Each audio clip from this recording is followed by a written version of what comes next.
Now I'd like to introduce our student speaker. An important tradition at Bellevue University is to select a student from the graduating class to speak on behalf of the graduates. Students are nominated by faculty, staff, and fellow students. They compete for the honor, and the faculty selects by ballot the person they believe best represents the graduating class. Meghann McCrary Youngblood, today's student speaker, has a story that many of you will no doubt relate to. She enrolled in Bellevue University right out of high school, and today she will receive her associate's degree in Multidisciplinary Studies. Meghann will share more details about her journey to arrive here today, but let me just set the stage for you. Meghann was born and raised in Council Bluffs, Iowa. She worked in the insurance field early in her career, but for the last 15 years has worked in property management. Over the last 2 decades, Meghann and her husband Jared have raised 2 children, Maggie and Cormac, and all 3 of them are here with her today. I'm proud to share that Meghann now has her sights set on earning her bachelor's degree at Bellevue University. But right now, please join me in welcoming your 2024 Winter Commencement student speaker, Meghann McCrary Youngblood.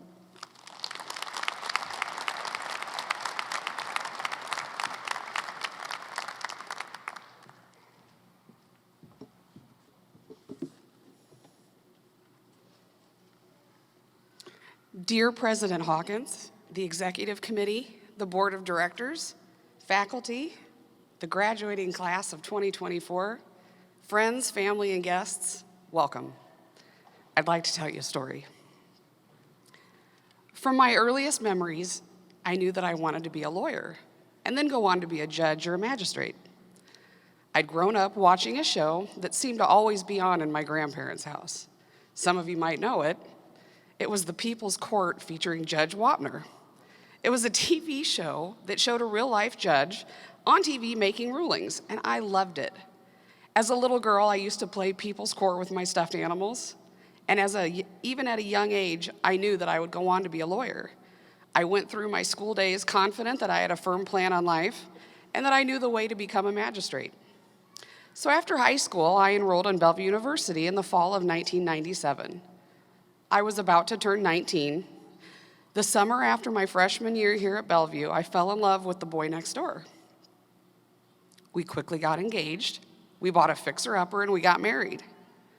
All of that is expensive, as you probably know. I found myself working 2 jobs, and with a marriage and a mortgage, life got in the way of my education. I couldn't keep up with everything, and I dropped out of college.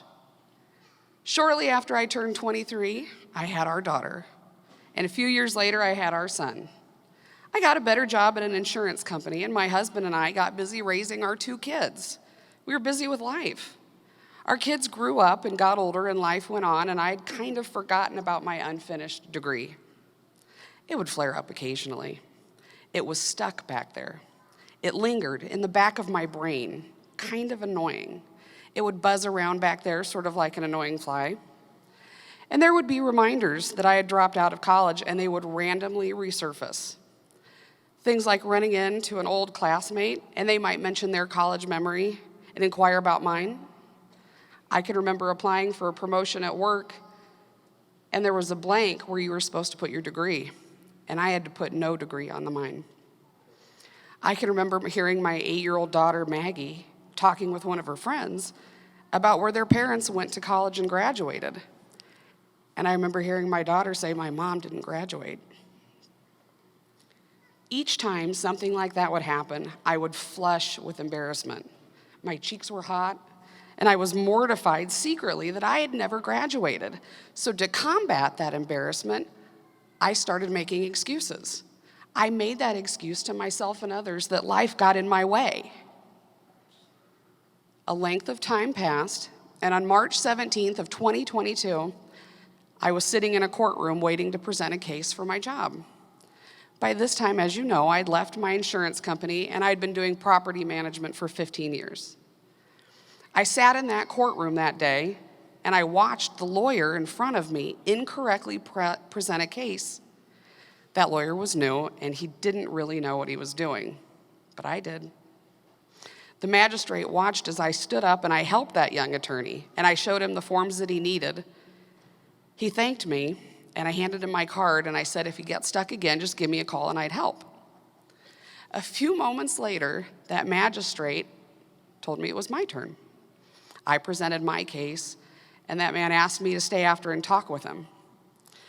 That magistrate took me into his chambers, and he said, you should have been a lawyer. And I said, I know. He asked me what had stopped me from going to law school, and I had to confess to him that I had never graduated from college. So I used that old stand-up excuse that I'd used for so long that life got in my way. Judge Anderson talked to me about his life becoming a magistrate and that he too hadn't graduated on time. As an adult, he took night classes and he got his degree, and he went to law school at the age of 48. He asked how old I was that day, and I said 43, and that I theoretically had about 2 years left of school. He said, you're 43? In 2 years, you're going to be 45 anyway. So do you want to be 45 and have a degree? Or do you just want to be 45? It's not life getting in your way, Meghann. It's you. And that lit a fire within me that I can't explain. I left that courtroom that day in a haze. I went home and I told my husband that nothing had ever made so much sense to me as what that judge said to me that day. In that courtroom, he made me take a picture of myself to document my commitment to him that I would be going back to school. So I took that selfie, and I promised him I would. And the next day, I called Bellevue University, and I re-enrolled. 15 months have transpired, and I stand before you now having completed my associate's degree. I'm enrolled at Bellevue again, and this time I'm going to go for my bachelor's in legal studies. And after that, it's law school time, because that's my way. I tell you all of this because I turned 45 this past September. And if you're wondering, that is a 25-year gap between my freshman year of college and my sophomore year. It's just a brief quarter of a century there, a little bit of time. So that motto that I had begrudgingly mumbled so many times that had been my excuse, my default excuse, for 25 years, I made that excuse that life got in my way, except it really didn't. It was me. I got in my way. So we sit here as graduates today because we didn't make the excuse. For a variety of reasons, that same fire and passion that was reignited in me was lit in you, and no excuses held you back. You did the schoolwork, you worked hard, you studied, you went to class, online or in person, and you learned, and you made that commitment, and you stuck to it. You too are now graduates. It is so easy to make excuses, to think about excuses, and to find reasons to justify those excuses, and I know that all too well, because I had done it for a quarter of a century. It is only when we realize that the excuses are what's holding us back is when we realize that we have the keys to our future. Instead, embrace the challenges and obstacles that you see in your life, because life doesn't get in your way. It's us that gets in our own way. I challenge everyone here today to not get in your way, but instead be the way. Thank you.